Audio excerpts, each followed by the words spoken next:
Hello everyone and welcome to the second class. What are we going to do today? We're going to start with refreshing basic R. This is important. You may not have any coding experience at all, and I don't expect you to have any coding experience. We're here to learn, and we're going to learn together. If you remember, last time we created a project. The project is a folder, special folder, where we keep all our files.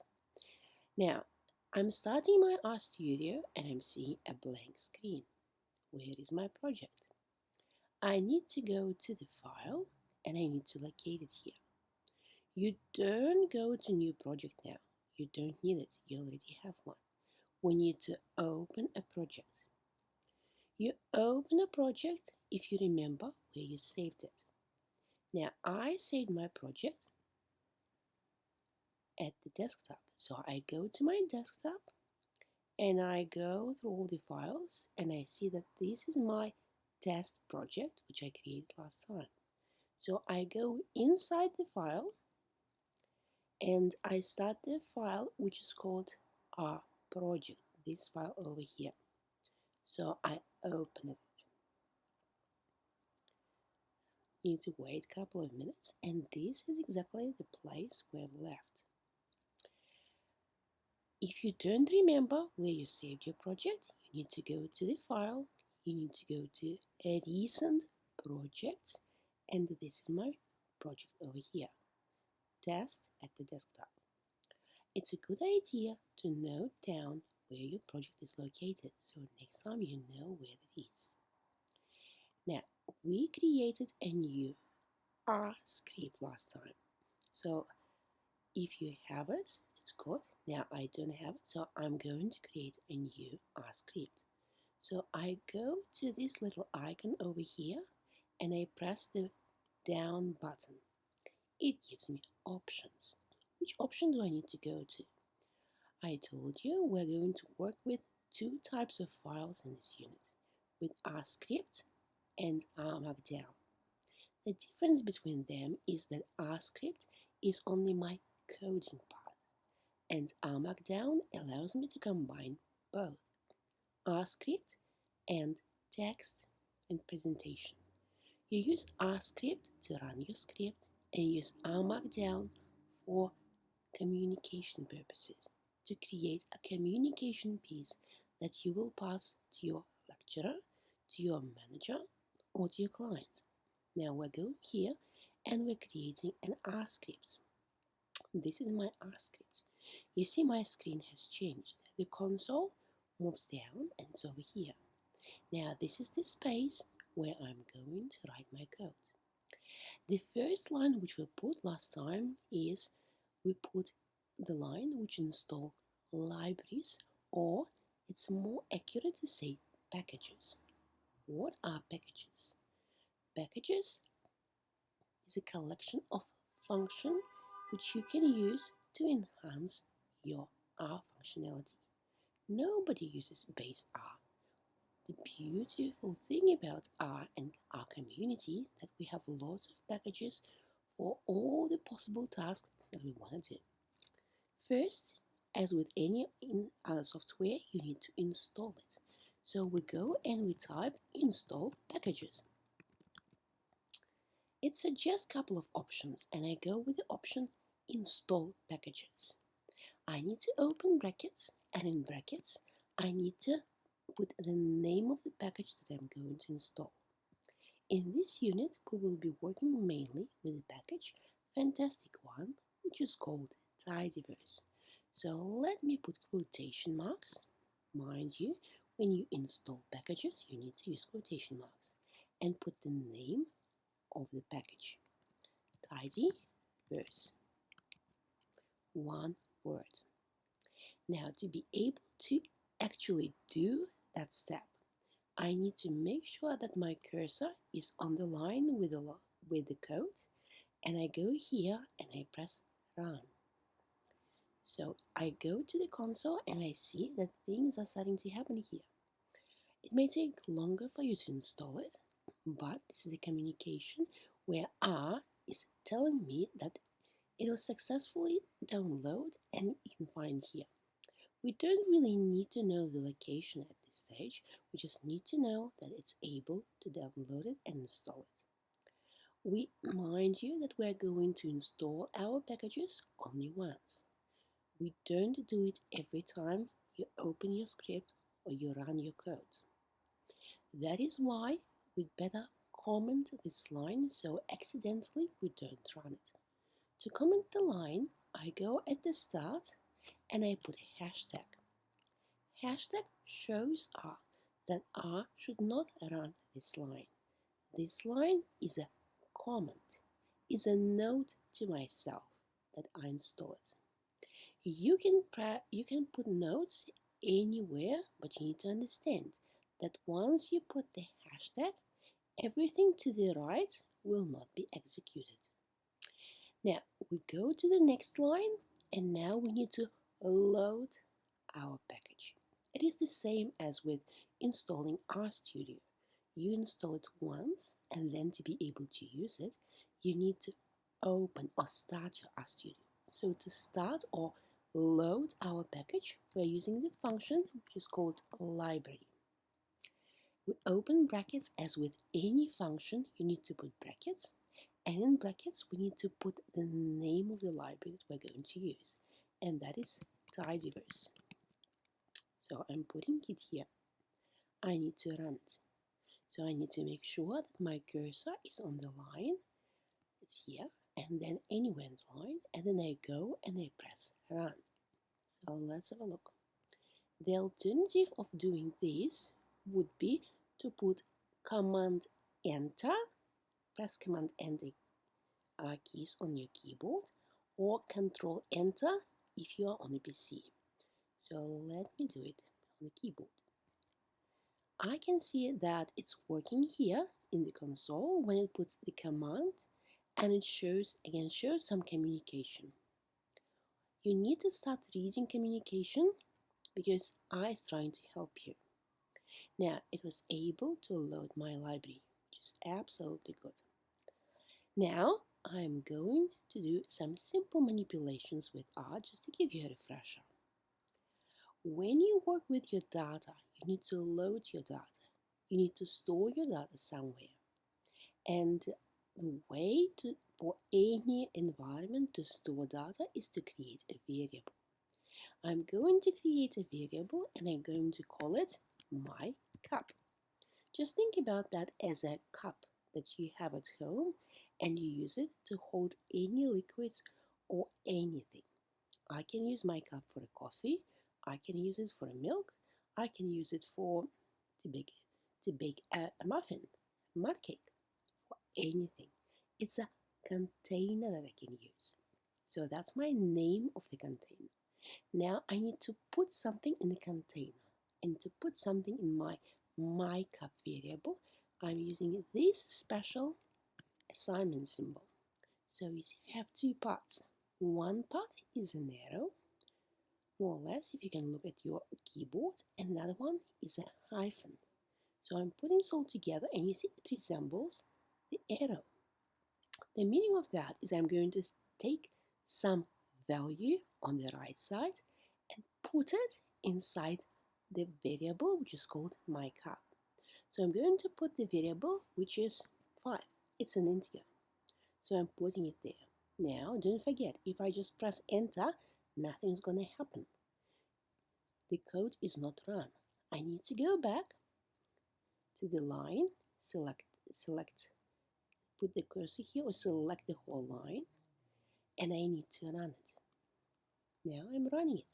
So what's changed? First, I see communication in the console, and over here I see a new variable. So this is the name of the variable and this is the value that I have inside. Can I create another variable? Absolutely. I'm going to create another variable and I'm going to call it my cup 2. Now I want to put the same value in that cup.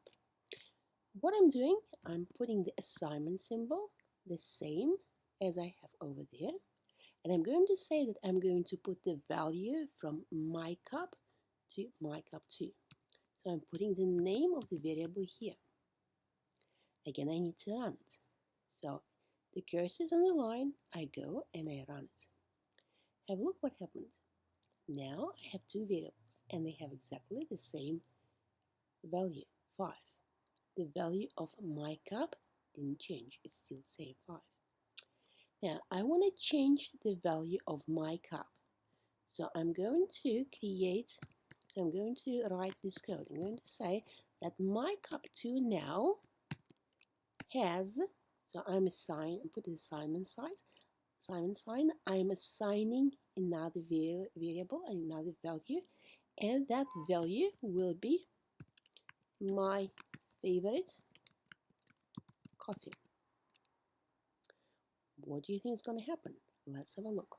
So I'm putting command enter to run the line, and let's have a look. I'm not creating a new variable. It's the same variable, but the value has changed. It's my favorite cup of coffee here. And now you see quotation marks. These quotation marks show me that it is a text that I'm storing over there. Now, these datasets are very simplistic. I want to use something more complicated. For me to use something more complicated, I'm going to create a variable called data. I'm going to put the assignment sign, and I'm going to take one from my files. So I'm going here, and I'm pulling up my file which I have at VU Collaborate. So I am going to my learning space,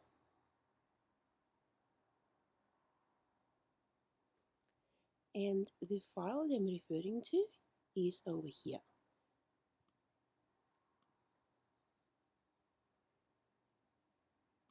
In class activities, and that file is shown here.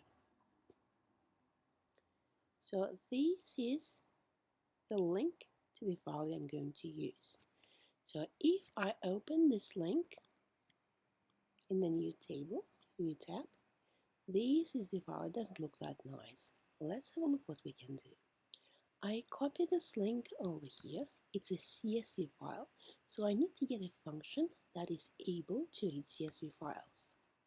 So I go back here, and I'm going to use one of the fantastic functions from the tidyverse package, which is called read CSV. I'm starting typing, and you see it shows me that possibly you can use this one. So go to read CSV, and in brackets, you remember it's a function, I need to put quotation marks, and I'm putting the location of the file. Now what do I need to do? I need to read the file. So let me read the file by pressing Command Enter. You see, I've got a new piece of data coming up here. It's here. Now, if I want to have a look at the data, I can just click on the name of the variable data. Don't click on the arrow, but click on the name. And now let's have a look. I'm pressing it here, and it opens up the file. These are all the variables, columns they have here. Variables, column date is a variable date. Column 2 is the ISO, which is the code for the country, and I've got all of them. Rows here will be my observations. If I want to have a look at my data using R functions, I can take my variable data and I can pipe it. It's a new term and a new symbol. You see I'm using percentage sign, then this arrow here, and then another percentage sign. So these three symbols make a special symbol which is called piping. I'm taking my data and I'm sending my data to the function which is called head. Right? And now as a function I need to put brackets. So what do? I run that function. Let's run it. And now nothing happens over here, but in the console it shows me first 6 rows. So by default, the function head shows me first 6 rows on the dataset. I can do exactly the same function operation, same task, using the piping sign over here, or just going to the function head and in brackets I put the name of the dataset that I want to use. So I put data and I run it, and you see, I see the same result. Piping makes your life a little bit easier by simplifying steps. So you can think about line 13 as a step. Take data and move it to the function head. What if I want to take one of the variables, for example, variable name?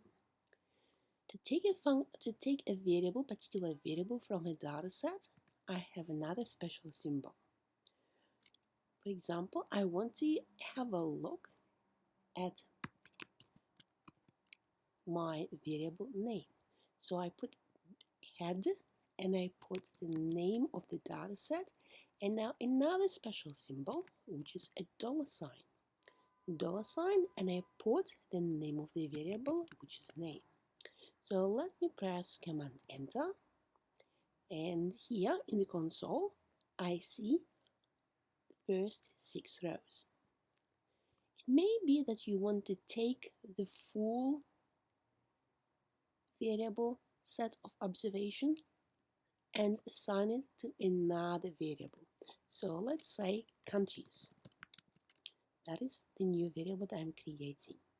So I put the name of the variable, then I need to put the assignment sign, and then I'm saying that everything from data and particular variable name should be stored under countries. And I run this code. So now I've got a new data set, a very small one, with just names of those countries. And you see here in brackets, it shows me the dimension. So it shows me that I have, in that data set, I have elements from 1 till 1386. This is quite a big data set, which I can work with. Right? Now, this is it that I wanted to show you. And we forgot the most important things. You see, that tab has asterisks and shows untitled. I've done all the work and I haven't saved it. So what I need to do now, I need to go and click on this little icon and I need to save it. All the files by default will be saved under your projects folder. So we're organizing this, and I'm calling this test file, and I'm saving it. Now my file is saved, and I can safely close my RStudio. Thank you for watching. Hopefully that was helpful.